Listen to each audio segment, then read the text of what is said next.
Back to OpenLine, we are talking about business and job development here in the state, and I have the Commissioner of the Tennessee Department of Economic and Community Development joining us tonight, Bob Rolfe joining us. Commissioner, thank you once again for being with us. I want to remind our viewers this is OpenLine. This is the chance for them to call in and ask you questions and get information and answers from the top. 615-737+ is the number to call. If you were watching the news last week, you could not escape hearing about the big announcement regarding Ford coming to Tennessee to build its electric F-Series truck. It is a huge announcement for the Memphis area, with the mega site being built just east of Memphis. Commissioner, how long was this deal in the works? How long did this take? Carrie, the first call came from the Ford Motor Company team in February of this year. So for a project that is of this size, this was a very compressed time frame. But I think what that shared, basically demonstrated to us, is this transformation from the combustion engine to the electric vehicle. It is real, and there is an enormous sense of urgency.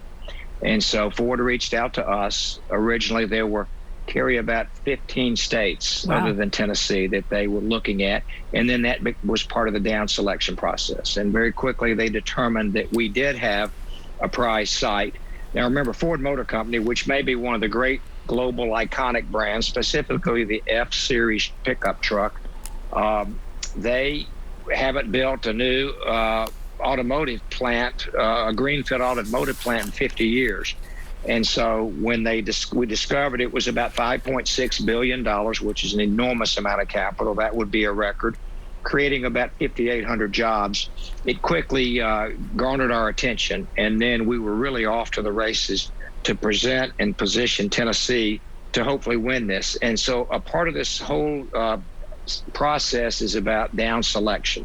And so we just continued to make it to the next round, And then in late August, Ford Motor Company called us and gave us the great news that they green-lighted not only Tennessee, but the mega site. And then we were really off to the races to position the state to get ready for that big announcement that you mentioned last week. Yeah, I am shocked by how quickly that all came together. I was expecting you to say this has been in the works for years. Now, listen, you did say it is a $5.6 billion investment on the part of Ford, but it also is taking $500 million in incentives from Tennessee. Some people get a little leery when they hear that word incentive. So can you explain that a bit? What is a part of this deal? Well, first of all, Carrie, we feel like this project was very incentive appropriate. We are also very mindful of the state that these are Tennessee taxpayer dollars, and we also have to use a formulary when we come up with these incentives, and it's based on the capital expenditures, how much the company is putting at risk in our state. We look at the number of jobs being created, and we look at the wages of those jobs. And so that's all part of this analysis. And in this case, people could argue that that is an enormous sum of money. At the same time, we watched the Mazda-Toyota joint venture OEM a couple of years ago bypass our state. They ended up in Huntsville. And then more recently, Tesla was building an OEM, an automotive equipment original equipment manufacturer, and they were in Texas. And so we collectively thought that this may be maybe our best shot on goal to find a tenant for the mega site that had been around for 11 years. And so I can assure you that not only are we committing an enormous amount of capital, but we're also doing everything we can to protect the taxpayers against so Ford has said they're going to deliver X number of jobs, invest X billions of dollars. And so we want to make sure that Ford does that. And to the extent they do that, they will benefit from these incentives. In the event that they do not deliver what they promised, we'll have the appropriate clawback provisions, again, to protect our Tennessee taxpayers. Can you pull back the curtain a little bit? And how do we make sure those things are happening? The job creation, the money spent, who keeps track of that? All right, so we have what we call a memorandum of understanding, and so that basically outlines all the business details for this transaction. And Carrie, I can tell you it's an enormously complex transaction for a whole host of reasons. But at the end of the day, this capital grant that the General Assembly, now remember the funding for these projects all come from our General Assembly. And so Governor Lee last week has called a special session. I think that special session, he will ask the members of the General Assembly to reconvene. I think it's October 18th. And then they will vet this and do this in an independent way. At the end of the day, though, we have what, again, we call clawback provisions. And that is at the end of a defined period of time. And so this is going to take a couple of years to build. And then it'll take this company and its joint venture partner, SK Innovations, a couple of years to be operational. And then at the end of a fixed period of time, we will calculate the number of jobs that they've created. And there's that will be this baseline, and that's where, in the event that Ford doesn't deliver the jobs that they had promised, that there will be clawback provisions. That means Ford will pay the state back for certainly shortfalls in the goals that we all had agreed to on the front end. How often does that happen, that a company does not come through on its promises? Well, so today we probably have in our world at EC today, all projects that come with an ED grant over a de minimis amount of money, we have these clawbacks and these accountability agreements. And so I think earlier this year we took a look at that, and probably 20 of the companies out of a couple of hundred did not meet their job obligations per those agreements. And so we did ask them for repayment. I'm going to say over half of them gladly wrote a check to the state, and we just shook hands and departed friends. There were a couple of companies that did not, that they defaulted, so we turned that contract over to our Attorney General's office, and they pursued their legal remedies. And a couple of those we have actually received the money, and then there are a couple of them today that are being litigated. But it's an ironclad business contract. And so we are doing everything we can to make sure that our taxpayers are protected, because, as I mentioned at the outset, these are taxpayer dollars.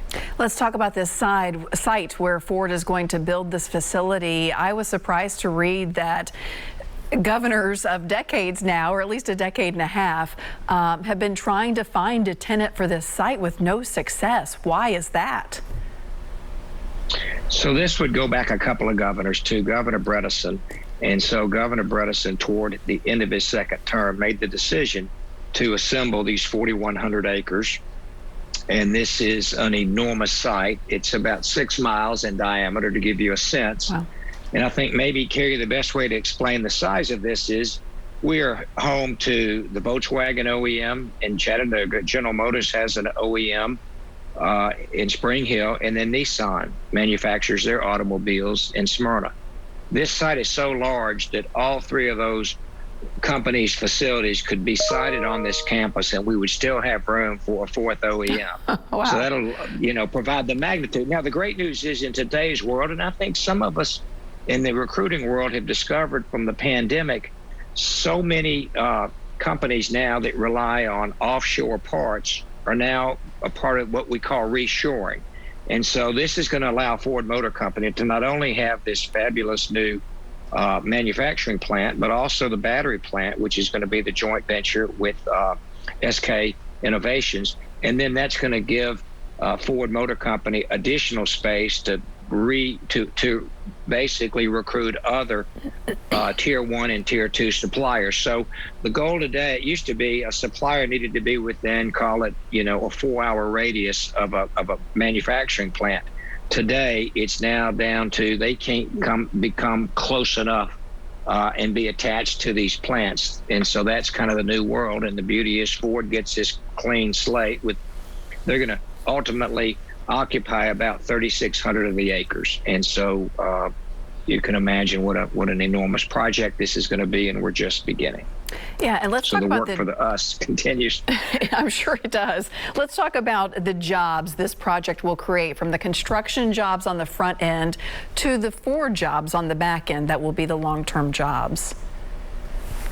All right, so that's where we are enormously excited about what I'll call the multiplier effect. So Ford and SK are going to invest about $5.6 billion, again, the largest project in the state's history. And then it's going to take at least 2 years to build out this campus. And so we estimate that just during the construction period, this will create about 33,000 jobs. Now, you could argue those are part-time jobs and they will cease to exist after 2 years. But at the end of the day, that 33,000 jobs will generate a payroll of about $1.8 billion. And of course, most of those jobs will be fulfilled by Tennesseans. So that's just during the construction phase.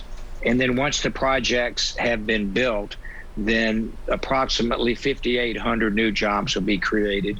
And the great news is these are high quality family wage jobs that Governor Lee asked us to focus on. And so the annual payroll will be about $1.8 billion a year. And again, hopefully those will be jobs for Tennesseans that are going to live in our state and be a part of that success. And of course, not only is this an enormous win for West Tennessee, but I think Memphis this will be a huge boost for Memphis, and also Jackson will win as well. At the end of the day, Carrie, we estimate about $3.5 billion will be the annual GDP to the state of Tennessee. And that is an enormous game changer for the western part of our state. Before we have to go to another commercial break, I do want to ask you, along the lines of this Ford development, a tech school is a part of it as well, basically to feed those workers right in there. Tell me about that. Right. So Governor Lee announced late last week that as part of our negotiations, as part of our transaction and deal, we have shared with Ford and with SK that we would, at the state's expense, build a brand new TCAT. So the state has some 30, these are basically Tennessee Colleges of Applied Technology. So think of these, this is going to be the front door for recruiting and screening and training. And so we, as the state, are going to be responsible for making sure that Ford and SK have the quality of Tennessee workers necessary to make this successful. It's exciting. Okay, we are going to have to take another break. I want to remind our viewers this is your chance to call in. Ask your questions about businesses coming to the state of Tennessee and what that involves. That's coming up next. Stay with us.